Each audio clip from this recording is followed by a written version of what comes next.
This is Black Agenda Radio, a weekly hour of African American political thought and action.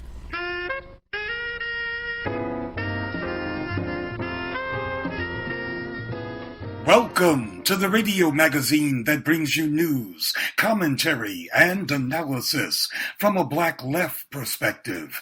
I'm Glen Ford, along with my co-host, Nellie Bailey. Coming up, the Black Lives Matter period of confrontations with the cops may have petered out in much of the country, but the movement against police oppression is alive and well in New York City. And a new book explores the interaction between U.S. suppression of minorities at home and American military policy abroad.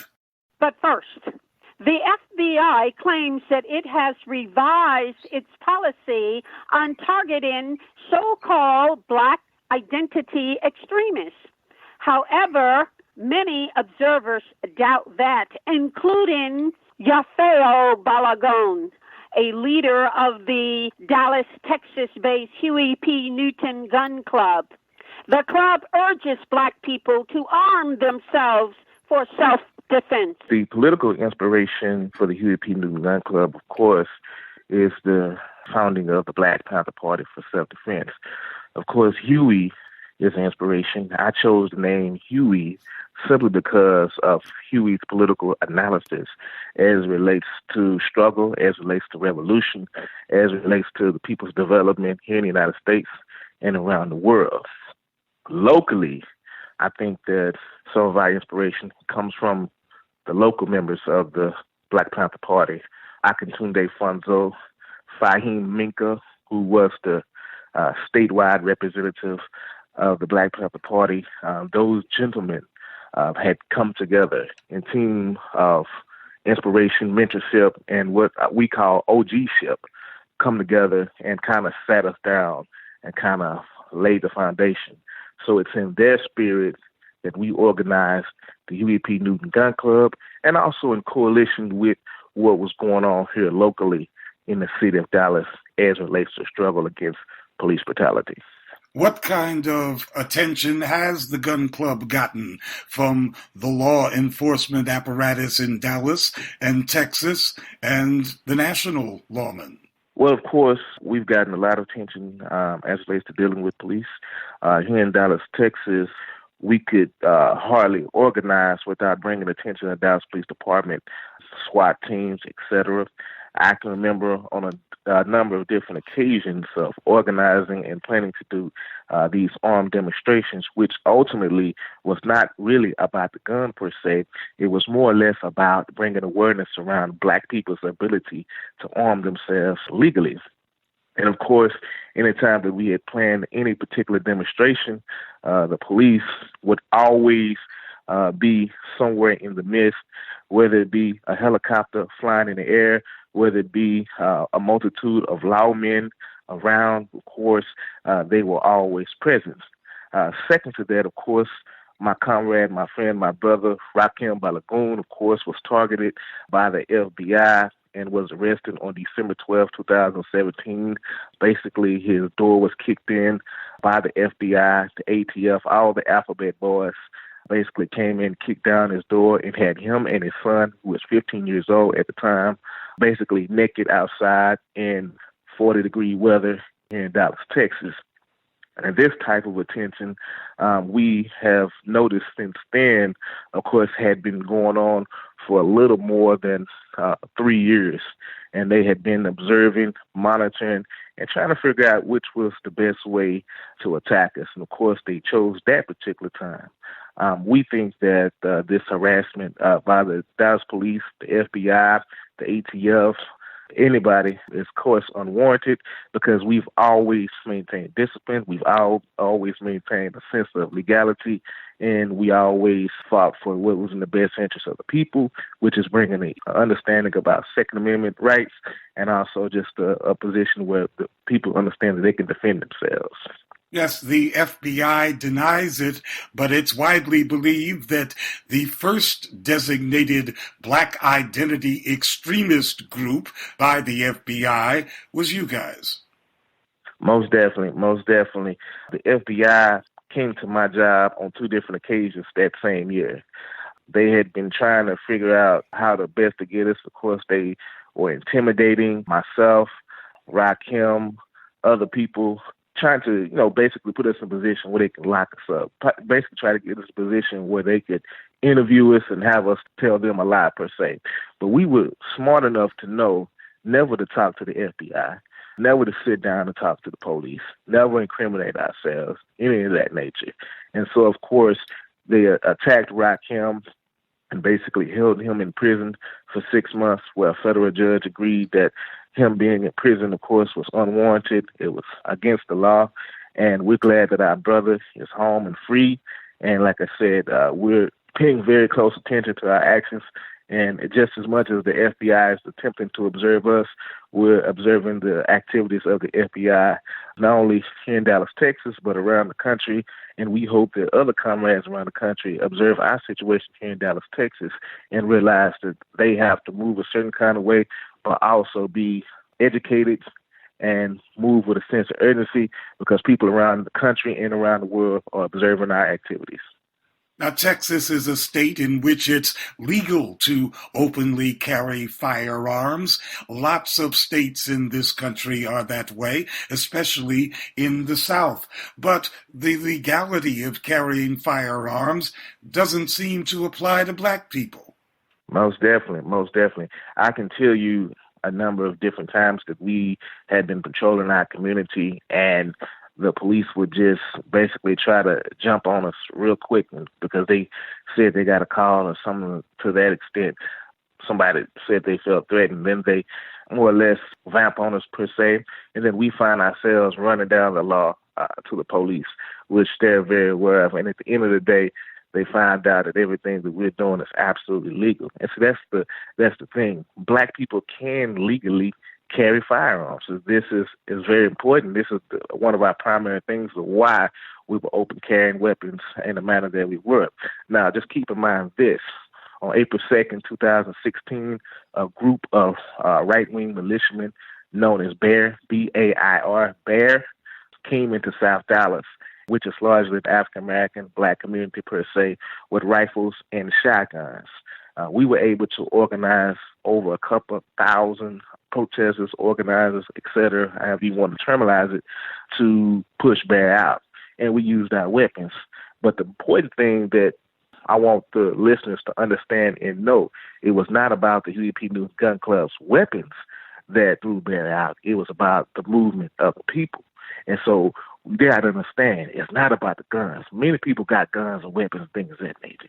It's about using the guns and the weapons to organize the masses of Black people and to get them to push out or divert any conflict that we may have. And so even though BAIR, which is largely a white organization, a Trump-oriented organization, came to South Dallas and attempted to intimidate Black men and Black women and children, etc., we were able to organize the people, push them out, and we used our weapon as microphones.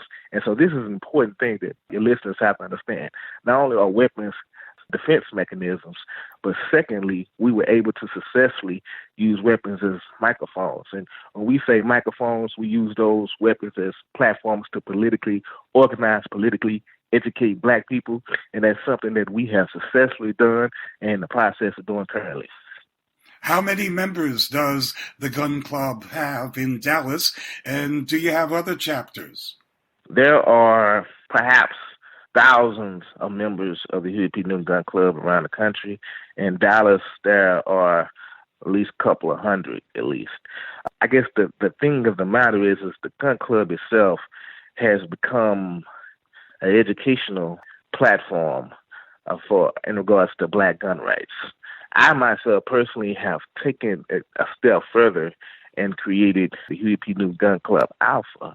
And what that's designed to do, that's more or less designed of the ideology. Now, the important part of this, Mr. Ford, is that what we don't want to miss. Ideology is more important than the weapon. Ideology is more important than the weapon. I can't stress that enough. Matter of fact, if you don't have the correct ideology and you have a weapon, then you can go nowhere. I mean, that's pointless. I mean, there's soldiers here in the United States, in the Marine Corps, the Army, whatever uniform, they have weapons, but it's the ideology. And so with that being stated, I've created more within the Huey P. Newton Gun Club, a political club, which I call the Alpha Club, and it's designed to really focus on the ideals of Huey P. Newton, which is around the ideas of intercommunalism, of understanding where Huey was at that particular time. And we think that that's very important because we've been known primarily for weapons. We've been known primarily for militancy per se. But again, as I stress, Mr. Ford, most importantly is ideology. In fact, ideology we feel is most important, more important than weapons per se. And we were attempting to spread that around to the different chapters, locally, regionally, and nationally, different members around the country, so that they can understand this and so they can understand what they're doing and why they're doing what they're doing. And that's more important than anything. Well, yes, let's address that. The gun club was inspired, you say, by the practices of the Black Panther Party, which had, of course, a 10-point program. But your organization has a 3-point program that deals entirely with police brutality and black-on-black violence and the need to be armed. That's a much more truncated program. Right. Yeah, so with that being stated, most definitely, initially we were focusing primarily on those 3 points, specifically dealing with fratricide, or this whole notion about fratricide, of course, police brutality, these sort of kind of things that were, for us locally, issues. And primarily what must be understood in terms of the history of our development is that we were organizers within an organization called Dallas Communities Organizer for Change initially, and which is really policy oriented. And we kind of sidestepped the policy orient programs and said, you know what, we need to take a more of a militant position. And ironically, this is around the time that Michael Brown, I believe he was murdered August 9, 2014. We had did our first public demonstration August 20, 2014 in South Dallas on Martin Luther King and Malcolm X, which was, I guess, a very timely situation. But yes, we initially started with more of a 3-point program per se, just to try to reach our people where they at. But ultimately, we have to maintain the politics. And right now, in my personal opinion, I think that we have to study where Huey P. Newton, who was the co-founder of the Black Panther Party, was at his time. And so for me, I read very much so closely the speeches of Huey, specifically the Boston College speech in 1970, specifically many of his writings, I think is a great inspiration. I mean, the organization itself would not be called the Huey P. Newton Gun Club had it not been some of the contradictions of Huey and many of his comrades. And we believe that those politics are very sacred and very important, and we should at least study them so that we can have an understanding of, again, what and why we're doing what we're doing. And as I stated, ideology is very important. Ideology is more important than the weapons. And you, of course, know perfectly well that the FBI in 1968 declared the Black Panther Party to be the greatest national security internal threat to the United States. Most definitely. I think what the Black Panther Party was dealing with at the time, of course, was its development on a national level. I think that was very important in that development. But also, I think just understanding some of the works of Fred Hampton Sr., which was important, was the Free Breakfast for Children program. I think the FBI also saw that as a threat. And its programs, I feel, that relates to the people, its programs, I feel, that they observe as threats because anytime that you're an organization and you have a vehicle that can relate to your target group per se, obviously the opposition, is very critical of that. And I think the FBI is no different. They saw the programs of the Black Panther Party as being a threat. And so that's why, I guess, in understanding history from a history perspective, that's why I say, I think that the ideology is important because we have weapons, right? But everybody has weapons these days. And you're talking about being in the state of Texas.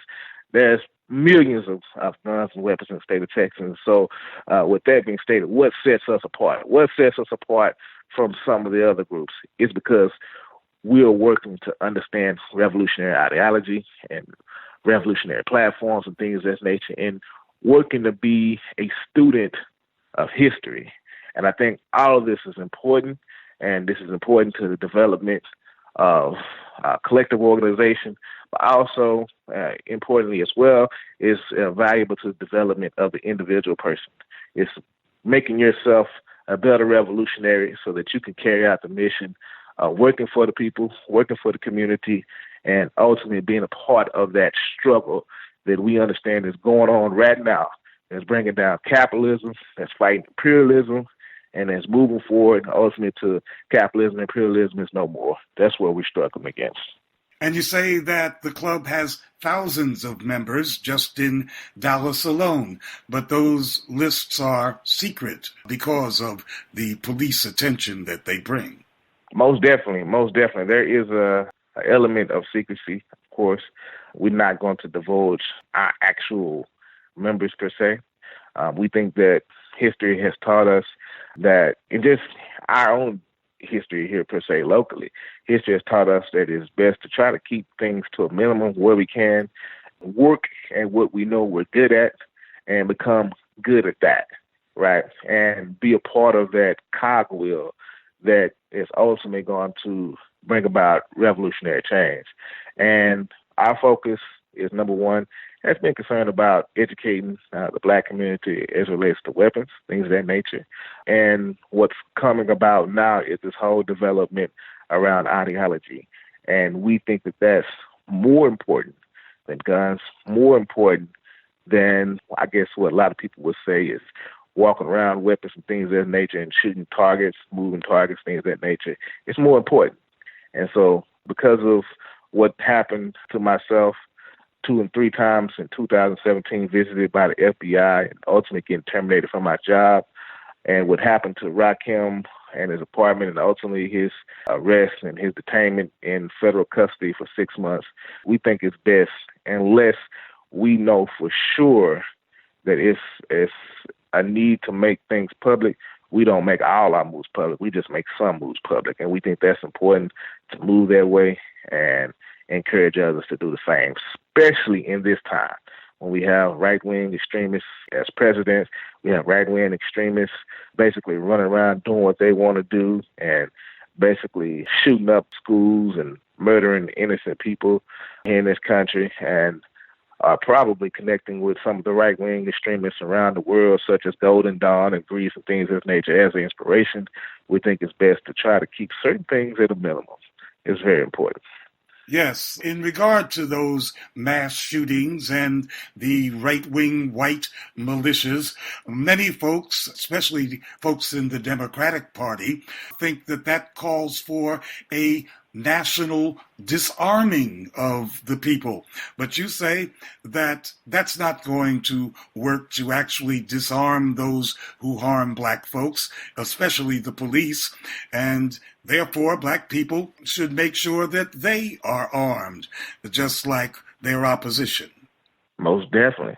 As I was stating, we saw that as being the case on May 2nd, 2016 here in South Dallas. As I was stating, Bear had attempted to come to South Dallas, and they came on. And it was only the fact that we was able to organize the community, we were able to drive them out. We think that, in a sense, we may have prevented this type of action taking place in South Dallas, this type of brutality taking place in South Dallas, because anytime armed extremists, right wing specifically, come into a community that largely does not look like them, they're looking for nothing but trouble. So as I stated on that particular day, if Bear had come to South Dallas with a pen and pad, they would have been more received versus chest rigs, Kevlars, and AR-15 style automatic weapons, semi-automatic weapons. They would have been more received. And so maybe this was a test run on that particular day, April 2nd, 2016, made a little test run to see how black people would respond. And ultimately what they saw is that we responded overwhelmingly in numbers, especially when we knew when they was coming. So what the Huey P. Gun Club does is we train our members on certain tactics on what to do when these sort of things happen, how to properly cover and concealment, how to properly move, how to properly, if someone is shot, what to do. We have professional nurses and in some cases, doctors that have participated in some of our trainings, just to go in more detail and more understanding than what we probably would do. So we're grateful for the health community for being part and parcel of that process to ultimately bring an air, number one, of legitimacy of what we're doing, and secondly, just professionalism. And so these things we feel that the black community has to absolutely be prepared for. We have to be prepared for these right-wing extremists to come into our community, announced in the case of Bear, but also unannounced, and what to do and how to respond and how to get help and, how to make sure that our casualty level is at a minimum, if at all, and number one, maintain our ability to defend themselves. And what we have to understand is that a weapon is just a tool. It's just a tool to defend yourself. It's a tool. There's a number of different tools, but a weapon is a great tool. And so if someone is opposing you with a weapon, you can be a quote-unquote so-called good guy with a gun. And so I think that those exist, and those definitely exist within our membership, and that's something that we very much so believe in. We believe in self-defense, and we have to. That was Yah-FAY-OH Ba-la-GON of the Huey P. Newton Gun Club, speaking from Dallas. In New York City, a coalition of organizations is planning a new series of actions against police oppression in the city's mass transit system. Sharon Jones of Bronxites for NYPD Accountability says the protesters will rally under the banner FTP. On January 31st, Bronxites for NYPD Accountability, also known as Yah Accountability, will enter the streets once again in the FTP coalition, meaning F the police, feed the people, F the politicians, F the prisons, and we will be sustaining our indignation to police brutality in the transit system, the vote to add an additional 500 MTA police officers to our system, the brutality that our children have faced traveling within the subway system, and the violence committed against street vendors, black and brown people in the subway system, and also the lack of accessibility for folks that have different abilities. So that's what we're out there for. Well, I know that you like to catch the police by surprise, so you might not want to say where these actions are going to occur, but tell us about the nature of those actions. So we believe in a diversity of tactics. So we will not disclose exactly what formation these actions would take place, but we encourage folks to speak out about their concerns regarding police brutality. We also encourage people to do those speak outs in the subway system, out in the street. We encourage the youth. This is another big element. For our previous FTP 1 and 2 actions, there was a very large contingent of black student organizations throughout the city coming together, and we want to encourage that youth and intergenerational coalition of people standing against police brutality in the city, particularly in the transit system. And which of the issues that you raise in these actions resonates most heavily, and with what kinds of people? Well, I think people overall detest the volume of police in the train stations, number one. And number two, the targeting of black and brown people, black and brown youth, black and brown vendors in the transit system. No one should go to jail for not having 275. No child should beg police for not having 275. So people are really concerned, like, look, We need to take a look differently at what transportation needs to look like in the city. How do we make sure folks that are impoverished have a way to get around that does not subject them to interrogation, ticketing, criminalization, or violence? And I think that's really what the community is concerned with. You don't want to send your 14 or 15-year-old to school during the day and be interrogated by police or beaten by them just in transit. That is ridiculous. In terms of fares, you're talking about public transportation as a public service, but the Metropolitan Transit Authority, which runs the subways and the buses, well, their board is made up mostly of corporate executives. Yes, and these corporate executives are responsible for not only this direct violence to the community through the use of the NYPD and now these additional 500 MTA cops. What they're also doing is expanding the police state by Uber surveillance. Hopefully your listeners have noticed these cameras that are in the MTA system that have the capability of facial recognition technology. There's also now a tap and go system that is also surveilling you using your taps, because all of that is connected to your bank accounts and et cetera. So all of these dots are connecting. So folks on the MTA board that don't even ride the train at all, right? They take Ubers to work. They're making decisions about poor people, black people, brown people, disabled people, young people, people looking for work, people that have court dates, mothers taking their small children to daycare. These are the corporate oligarchs making decisions about us and actually engaging in expanding the police state. And what we want to add is this is regardless of political party. This is not a Trump thing. This is the expansion of the police state, period. All of the things that are happening in the city of New York are under Democratic leadership. So this is not a Trump thing. And this same Democratic leadership has added hundreds of new police specifically for the subways. Yes.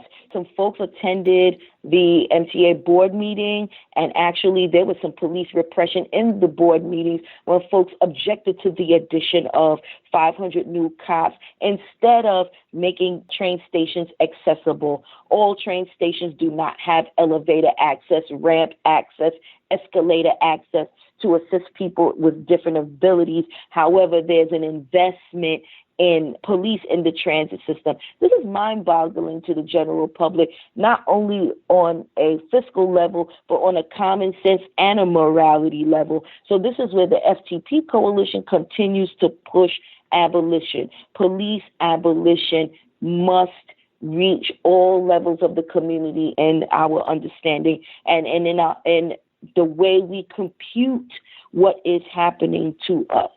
There's an idea out there that black youths are apathetic and apolitical, but that's not been your experience.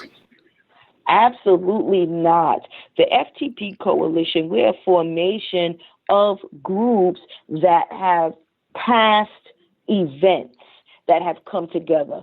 So this coalition has also shed light on all of the artwork coming from the youth, all of the exhibition of resistance coming from the youth, independently of this coalition. But these exhibitions that the FTP coalition does of resistance lets the youth know it is okay to resist. If they don't see 30-year-olds, 40-year-olds, 50-year-olds, 60-year-olds saying, you know what, we're not taking this mess lying down, we need to make sure and give our youth the green light. They know exactly what's going on. Any conversation thread on Why Accountability's social media, Why Accountability WA tweets, or on Swipe It Forward social media, you will see those conversations happening with young people, and they have a critical and important grasp of what is happening to them and what is yet in store for them if this situation doesn't stop. I'm sure you've heard from some folks that your use of F the police doesn't set the right civil tone of political discourse. Yes, Mr. Ford, it absolutely does set the wrong tone for political discourse. And because what we're not doing is discourse, we are fighting back. Discourse, as far as neoliberals are concerned, is their comfort zone. It's their security blanket when we join the conversation and have town halls and refrain from profanity and sit on panels. Of course, that's the right tone for discourse. But FTP Coalition believes that the fact-finding stage is over. We have concluded that the police state must be stopped. So there's no discourse about it. We're hitting the street. That's the right tone for us. Yes, and when the police beat your butt on the street, they're setting the tone they want to set. And you know what? I think that that's definitely fair. For FTP 1, we had 2 arrests, and those 2 arrests happened really at the tail end of the action. For FTP 2, because the NYPD was so embarrassed that a group of 3,000 people completely took over downtown Brooklyn and the Barclays Center and orchestrated a mass turnstile hop at the Hoyt Street Skimmerhorn Station at downtown Brooklyn, the repression was very real and distinct on November 22nd for FTP2. And there were 58 arrests. Our jail support stayed, myself included, at one police plaza until every person that was given a desk appearance ticket was released, and also when everyone else, the other remaining 12 people, I believe, were released the following day. We understand that this is a fight. And during that fight, the oppressive forces that have managed to amass, thank you to the 1033 program, militarized weaponry against us, we know that some of our people will get hurt. But this is what we must do. We have to take a risk to take a stand, because our oppressors will not concede because of discourse. And have those arrests dimmed the enthusiasm of the young people that you're trying to attract to these actions? Absolutely not. I think young people understand that it's a throwdown, that it is a throwdown. Many young people, by the time they are 15 or 16 years old, have seen some type of brutality committed, whether it's against them directly, a family member or friend or schoolmate, etc. And again, these exhibitions of resistance are important and empowering to them. FTP Coalition, January 31st, look out for information regarding our continued resistance against police brutality. You're able to follow Why Accountability across social media. We're on Facebook. We're at WA_tweets on Twitter. We're at Y_accountability on Instagram. Also, we recommend, as principal organizers of Swipe It Forward, to follow Swipe It Forward across social media. When you exit the train, use your unlimited to swipe someone in on your way out.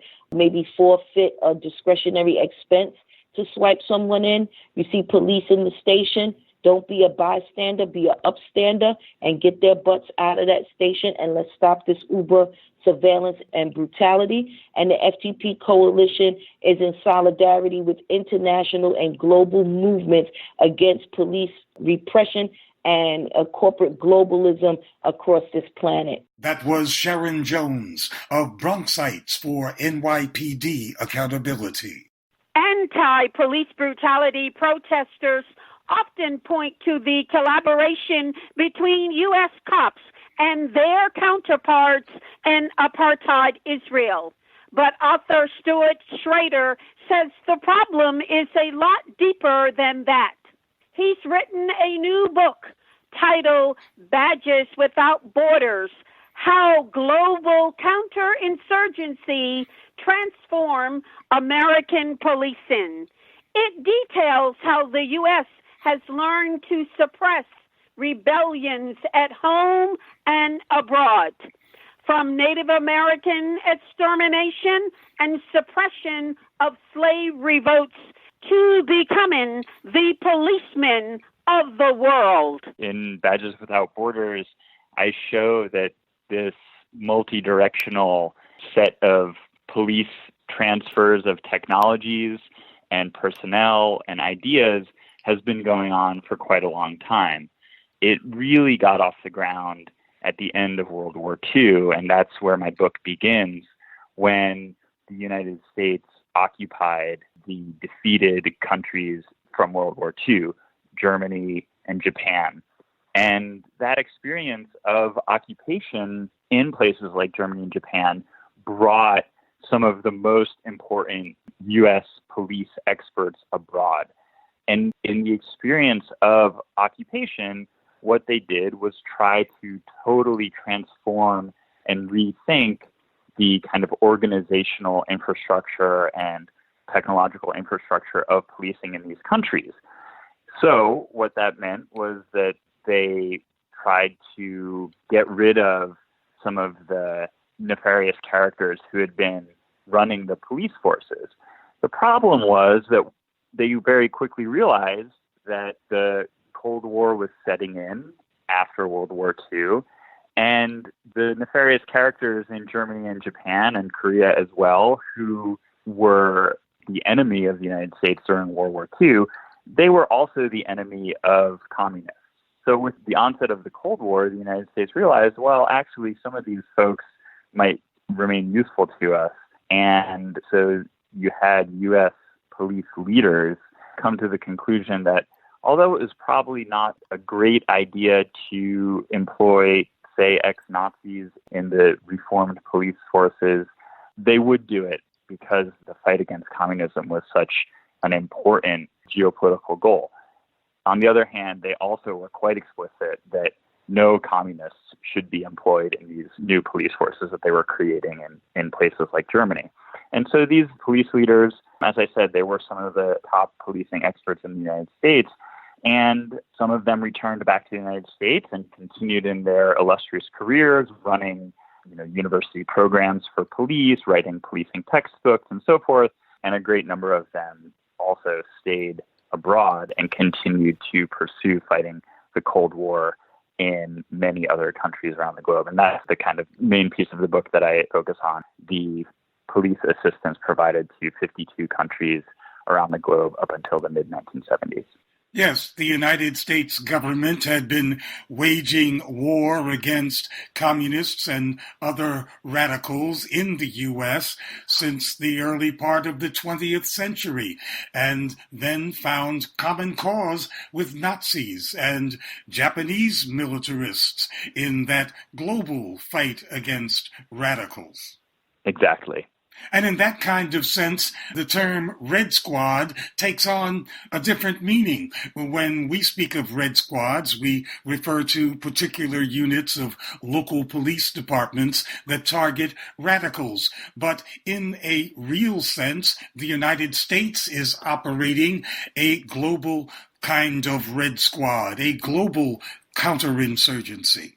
Yeah, that's exactly right. And what's interesting is that the U.S. experts who went abroad to try to bolster the capacities for policing, for maintaining what they called internal security around the globe, yes, they did create forces that we would understand as red squads, kind of specialized forces that were meant to gather intelligence and kind of run secret operations and use informants and so forth.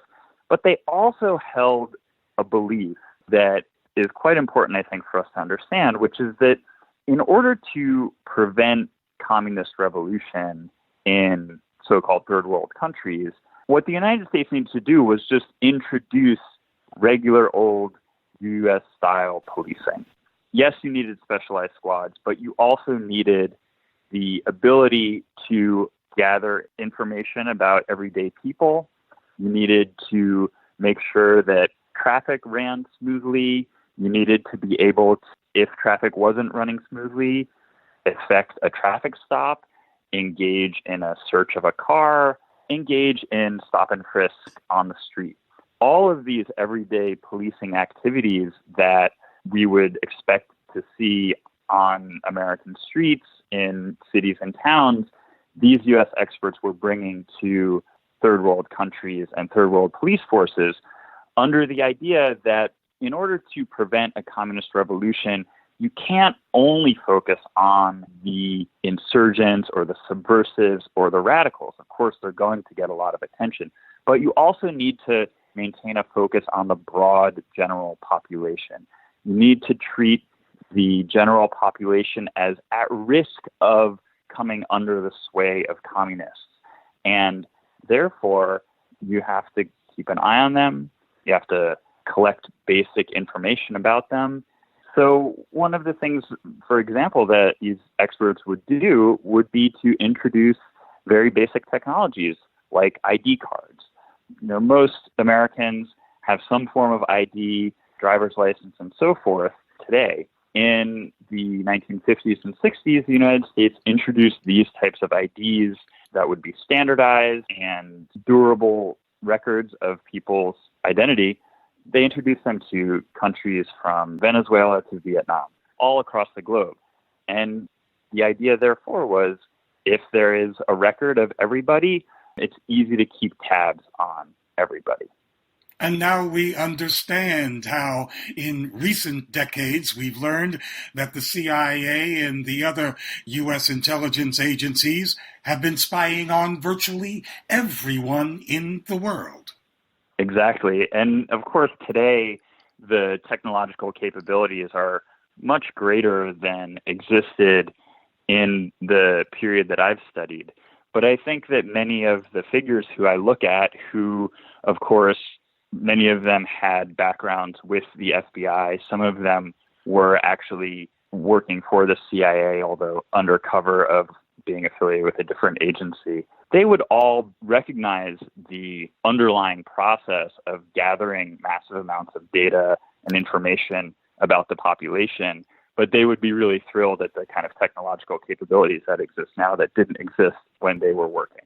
Many of us date our understanding of the counterinsurgency nature of U.S. policing to the Black Panther Party, which identified the police as an occupation army in the Black community.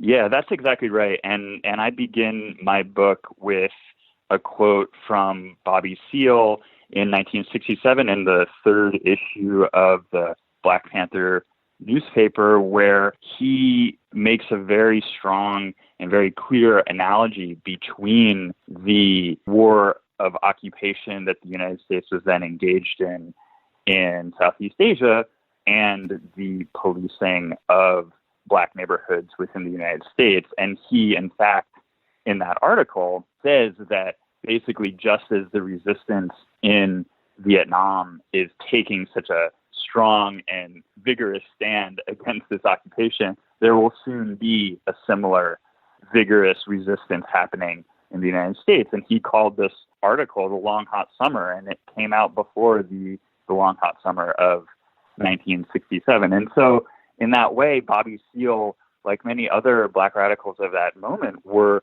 extremely prescient. And what I've tried to do in my book is to kind of take this analysis that they offered at the time and really substantiate it with the access that we have today. Historians have access to all kinds of documents, declassified records, and so forth that they did not have access to at the time. And so I've basically, followed the lead of thinkers like Seale, and I've found that, well, yes, they were exactly right in their analysis, and we now have the documents from the White House, the National Security Council, and so forth to prove it. And then in 1968, we see the advent of the Law Enforcement Assistance Administration, the LEAA. Many of us date that as the beginning of the mass Black incarceration state, with an emphasis, of course, on counterinsurgency. Yeah, this is very important, and increasingly we're starting to get a fuller picture of all of the activities of the Law Enforcement Assistance Administration.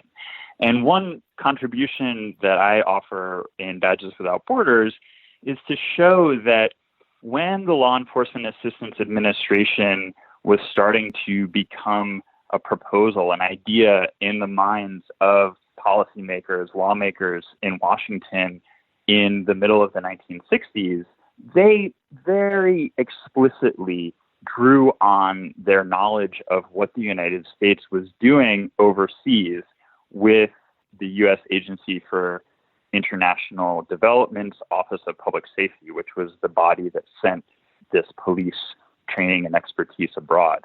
They said, look, we need to bring the resources and know-how that we have in Washington to the states and municipalities around the United States so that they can increase their law enforcement capabilities. And the way to do it is to do exactly what we're doing in the third world, which is to take the resources and know-how that we have in Washington and delivering it to, South Vietnam, Guatemala, so on and so forth. So they were explicit about that analogy. And so the LEAA, in many ways, replicates domestically what the United States was already doing overseas in the guise of counterinsurgency, in the guise of preventing communist revolution. And what happened with the LEAA was that from 1968 until the time of Reagan, when it was shut down and then replaced with something even bigger, it gave billions of dollars to police forces, to jails, to courts around the United States. And in many cases, this money went directly to the kind of most repressive capabilities of the police. In the first year, because of course there was a great fear of further unrest, a lot of money went to so-called riot control, meaning body armor, chemical weapons, and the like. These were all used in repressive modes. And as the 70s wore on and computer technologies developed and improved, the LEAA funded increased databases and capabilities of, again, keeping track of people, keeping an eye on criminal suspects and so forth.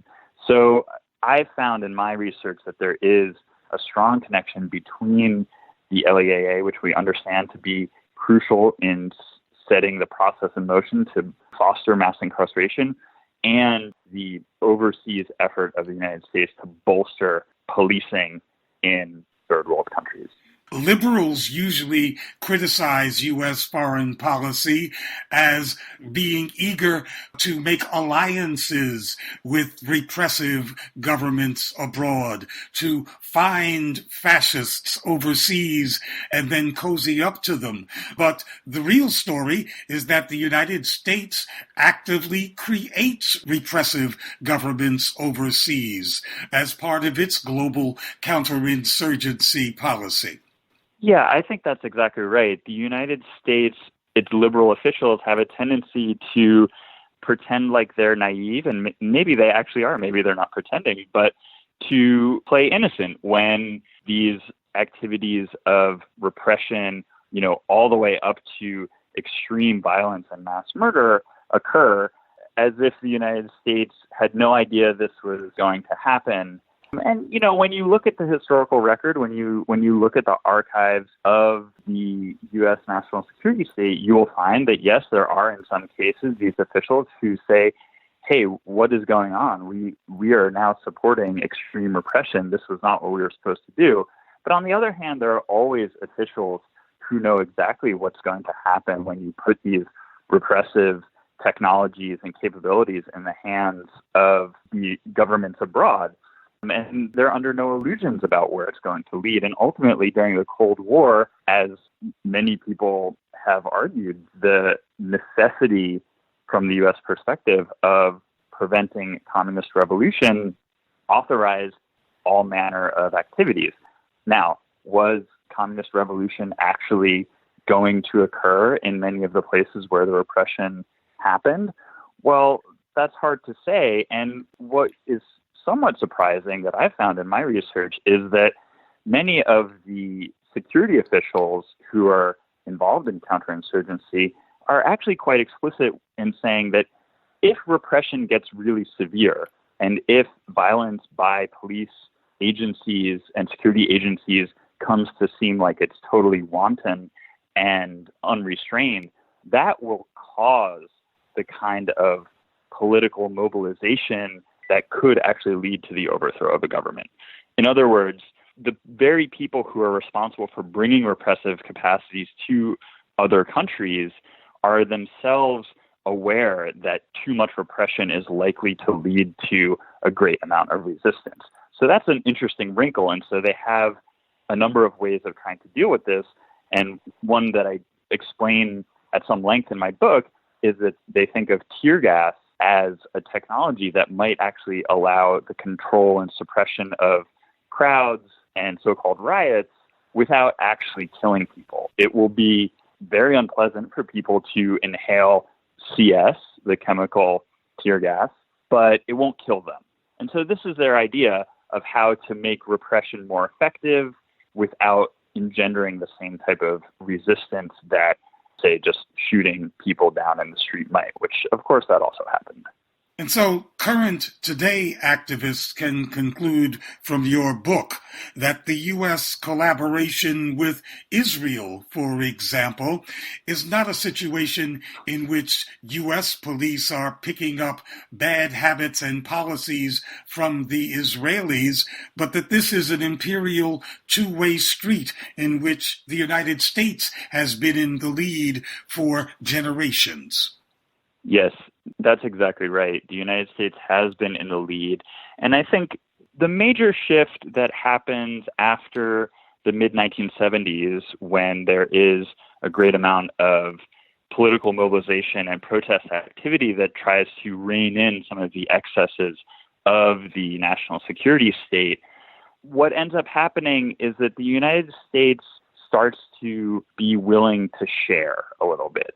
And so whereas during the period that I focus on from the 40s, 50s, 60s, 70s, when you look at the present, in the present, you have countries like Israel, you have private corporations like DynCorp, who are also taking on the role of spreading around techniques and technologies of security, of repression. In the period I look at, the United States jealously guarded its own kind of primacy in this area. And now there's a little bit more openness to a certain kind of entrepreneurialism by security actors, whether those entrepreneurs are literal corporations or other countries. Now the United States sort of shares the field in a way that it didn't during the Cold War. So we now have counterinsurgency as free enterprise. Exactly. Today, what you see is that just as during the Cold War, there is an interest in bolstering the policing capabilities of other countries, now the United States will oftentimes employ corporations to help out in the task. And so, for example, take a look at a place like Afghanistan.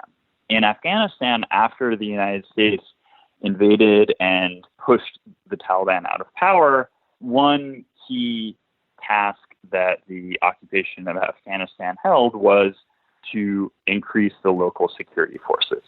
Well, at first the United States didn't want to take that job on itself, so it used one of its allied countries. It used Germany.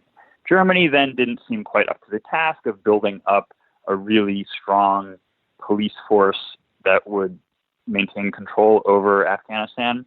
So then the United States said, well, okay, let's get a corporation in. And so they hired DynCorp. DynCorp made a whole lot of money in the process, but never quite met the metrics of security that the United States had proposed. So then the United States said, okay, well, this corporation isn't up to the task. Maybe we need to use our own forces. So some combination of the Department of Defense and the State Department get involved, and on and on and on. And there's this, continual series of attempts to build up the capabilities of the Afghan National Police, none of which really seem to be quite successful. But I think in that series, you get a flavor of how this works today. There's reliance on allies, there's reliance on corporations, and there's also the United States offering its own expertise, using its own officials, its own trainers. And you see this process happening in many places around the globe today. And the one thing I would say about the kind of free market aspect of it is that these corporations that get involved, they know that there is a lot of money at stake, and they are quite happy to offer their services for massive payments that will result for training police of various stripes, whether it's just everyday police or border police or narcotics police or so forth. And some of these corporations, in fact, have their roots in the very officials that I look at going back to the height of the Cold War, because in the 1970s, when the U.S. got out of the business briefly of training other countries' police, some of the people who I look at, these advisors who were overseas, they just started their own corporations to do this work. So there's a relatively direct line from the period when the United States had a monopoly on it in the height of the Cold War to the contemporary kind of free market vision of security assistance, where you have some of the corporations today growing out of the expertise of the earlier period. And that's it for this edition of Black Agenda Radio. Be sure to visit us at blackagendareport.com, where you will find a new and provocative issue each Wednesday.